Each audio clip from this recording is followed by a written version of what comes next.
Okay, this is exercise 1C, question 1 to 4. So the green questions from the AQA textbook. And this is on disproof by counterexample. So with all these questions, you want to find that one example that disproves these statements.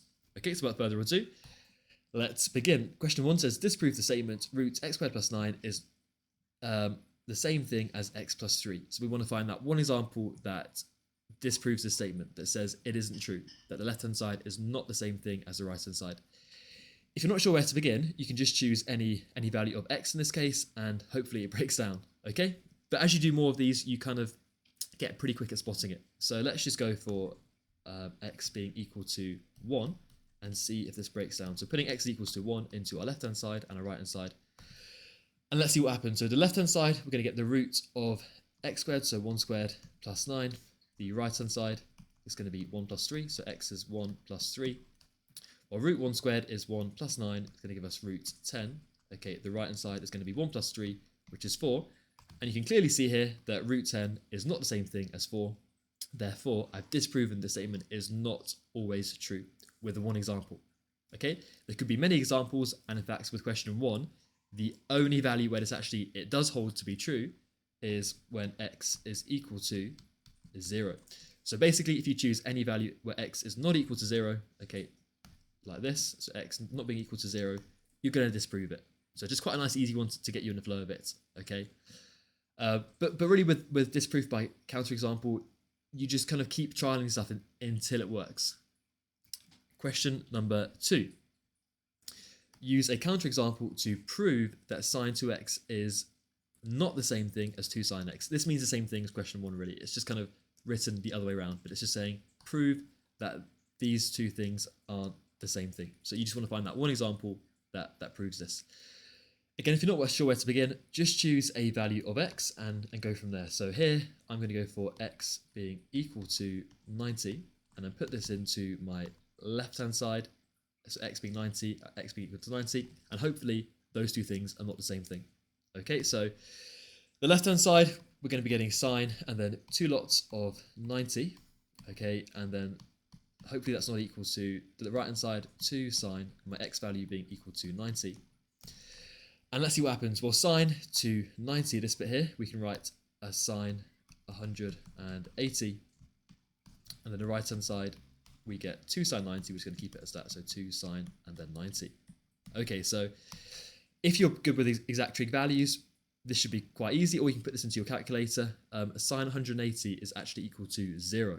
Okay, you'll see that later on in the course, but for the time being, if you're not sure, put it into your calculator. Sine 180 is equal to 0. 2 sine 90, well, sine 90 is equal to 1, so you've got 2 lots of 1.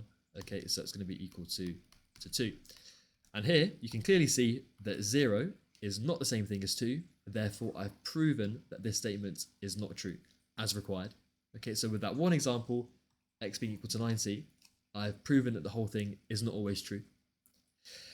And in fact, this question would work as long as you choose a value which is not a multiple of 180. So we can write that as 180n, where n is an integer, 1, 2, 3. So 180 times 1, 180, 360, so on and so forth, 540, 720. As long as you don't choose x to be equal to 180n, you're going to be good with this question. So if you don't choose a value of x being a multiple of 180, you will prove that this statement is not true, which is good. Okay, and again, right, maybe you're thinking, how do you spot that? Just the more of these that you do, you'll just kind of spot what they want with the question. It just comes with practice, particularly with proof. Okay, question number 3. Use a counterexample to prove that the root of x squared, so the root of a square number, is not always equal to x. And again, right, with these, when you first do them, just plug in some values of x and play around with it. And then, again, with practice, you will see what they really want with this. So let's just go and use a value of x. A square number, let's just go for x to be equal to 4. I've chosen a square number because I want to be rooting the number. It just makes it a little bit easier to do. So, right, what is the square root of x squared? So x is equal to 4. So 4 squared. Well, 4 squared is equal to 16. Then if you're rooting 16, you're going to be getting that equal to 4. So unfortunately, I haven't disproven it because in this case, when my input x is equal to 4, my output is also equal to 4. I want it to be different, okay? Because x is 4 is my input, my output is the same thing. I want it to not be the same thing. So you've got to think a little bit crafty here. And you've got to be thinking, okay, right, negative numbers. Because actually, if I go and use a negative number, like x being equal to negative 4, or if you square root that negative 4, okay, and then square it, so what's the square root of minus 4? 16 plus 16, and then the root of 16 is equal to positive 4. So you can see here, when my input is x being equal to negative 4, my output is not the same thing. Minus 4 and 4 are different. Therefore, I've proven that root x squared is not always x. I've proven that when the input is a number, it isn't always the same output. Okay. So actually, right, if you go and use x to be equal to any negative number here, you're going to prove that this statement is not always true.